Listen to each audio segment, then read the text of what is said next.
साथियों, आप सभी को पता है कि भारत में अलग अलग धर्म संप्रदाय के लोग निवास करते हैं एवं उनमें से एक है आदिवासी समुदाय या जनजाति समुदाय। उनके लिए साथियों भारत के संविधान में 5वीं अनुसूची एवं 6ठी अनुसूची के बारे में एक उनके प्रशासन की व्यवस्था दी गई है एवं अलग अलग प्रकार से वहाँ पर इनकी व्यवस्थाएं चलती है। साथियों नमस्ते, जोहार, मैं प्रशांत मुजाला स्वागत करता हूँ आपके अपने YouTube channel Indian tribe track में। साथियों आज मैं बात करूँगा भारतीय संविधान की 6ठी अनुसूची के बारे में। 6ठी अनुसूची क्या होती है एवं कैसे इसका गठन होता है और वर्तमान में किन राज्यों में 6ठी अनुसूची पूर्ण रूप से लागू है। साथियों आइए समझने का प्रयास करते हैं कि 6ठी अनुसूची क्या होती है। साथियों अनुच्छेद 244 2 में एवं 275 1 में आदिवासी समुदाय या जनजातीय समुदाय के प्रशासन की व्यवस्था दी गई है। कैसी व्यवस्था दी गई है? प्रशासनिक व्यवस्था दी गई है। कहाँ दी गई है? भारतीय संविधान में। साथियों इन प्रशासनिक व्यवस्थाओं में ये पूर्ण रूप से कहाँ लागू है? प्रशासनिक व्यवस्था 6ठी अनुसूची वर्तमान में असम, मेघालय, त्रिपुरा और मिजोरम राज्य में लागू है।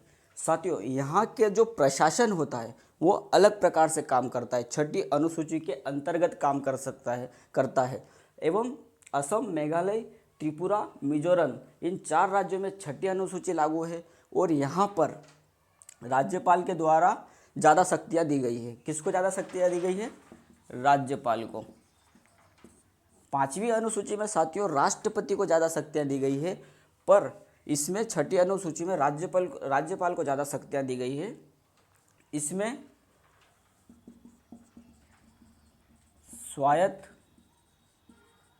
जिला परिषद मतलब एडीसी का गठन किया जाता है। स्वायत्त जिला परिषद का गठन कैसे होता है? साथियों आइए का समझने का प्रयास करते हैं। इसमें कुल कितने सदस्य होते हैं? स्वायत्त जिला परिषद में 30 सदस्य होते हैं। 30 सदस्य होते हैं। उनमें से 26 सदस्यों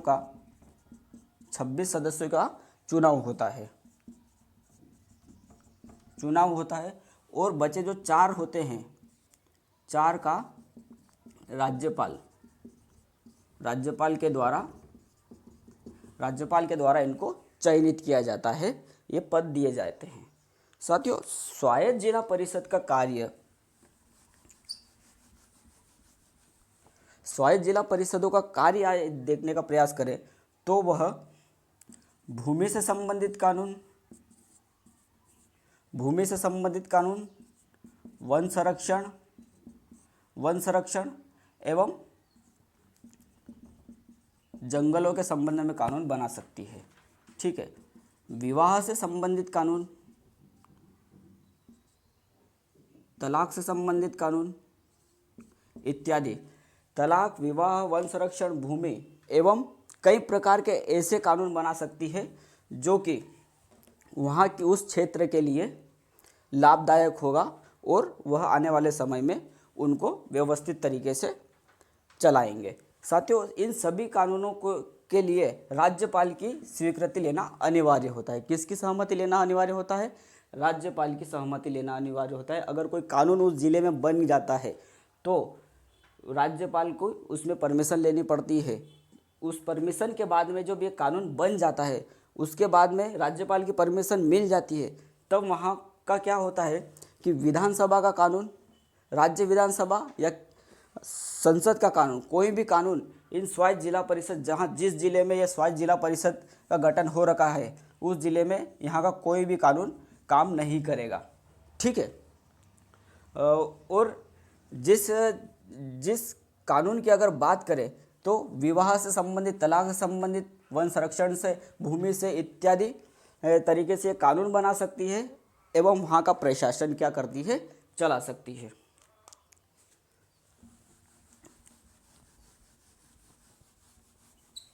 साथियों, इस छठी अनुसूची में राज्यपाल को ज़्यादा शक्तियाँ प्रदान की गई है, क्योंकि छठी अनुसूची वाले जो क्षेत्र है असम, मेघालय, त्रिपुरा और मिजोरम, यहाँ पे अगर विधानमंडल का कोई कानून आता है तो जिस जिले में स्वायत्त जिला परिषद का गठन हो रखा है उस जिले में राज्यपाल की निगरानी में, ठीक है, असम में अगर कोई सी राज्य विधानमंडल का कोई कानून आ रहा है तो राज्यपाल की निगरानी में उसको वहाँ पे लागू किया जाएगा, या फिर उसमें संशोधन करा जाएगा, या फिर उसको लागू ही नहीं किया जाएगा, ठीक है। और मेघालय, त्रिपुरा और मिजोरम की अगर बात करें तो मेघालय, त्रिपुरा और मिजोरम में जो संसद के कानून आएंगे वहाँ पर राष्ट्रपति ये तय करेगा कि क्षेत्रीय जनजातीय क्षेत्रों में जहाँ पर छठी अनुसूची लागू है वहाँ पर राष्ट्रपति ये तय करेगा कि वो कानून वहाँ पे लागू किए जाने चाहिए, नहीं किए जाने चाहिए, या लागू करने का कारण संशोधन करके लागू किए जाने चाहिए। यहाँ मेघालय, त्रिपुरा और मिजोरम में राष्ट्रपति द्वारा जो संसद से कानून बनता है उस पर ये राष्ट्रपति वहाँ संशोधन करेंगे। अगर विधानमंडल का कोई कानून बनता है तो यहाँ भी राज्यपाल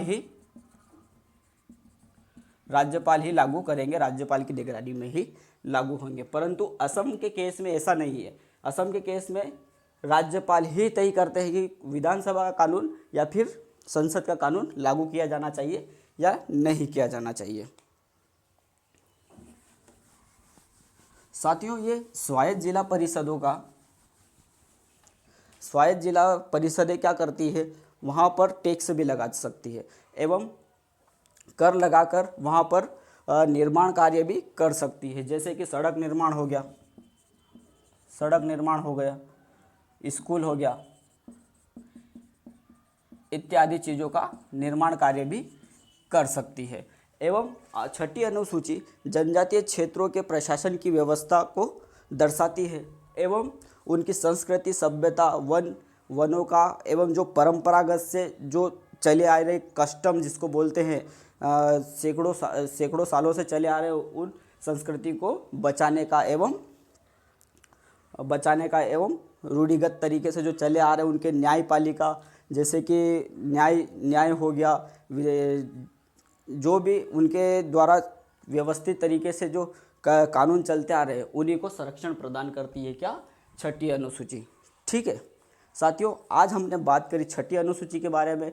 अगले विषय में हम जानेंगे आदिवासी समाज से रिलेटेड कई ऐसी चीज़ों को एवं कई ऐसे रहस्यों को जो हमारे देश में आदिवासियों के लिए जो भी कानून बनाए जाते हैं, उनकी संस्कृति, सभ्यता इत्यादि के बारे में जानेंगे। साथियों, आज हमने बात करी छठी अनुसूची की। और क्यों बात करी साथियों, छठी अनुसूची का मुद्दा वर्तमान में बहुत ही ज़्यादा चर्चा में चल रहा है, क्योंकि लद्दाख में इसकी मांग उठ रही है कि लद्दाख में भी छठी अनुसूची लागू करो। एवं आज हमने इसके छठी अनुसूची का एक सामान्य परिचय जाना कि छठी अनुसूची किस प्रकार से काम कर सकती है।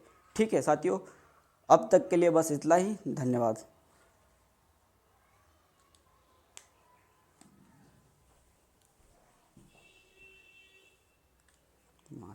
बहुत ज़्यादा ही लंबा बन जाता।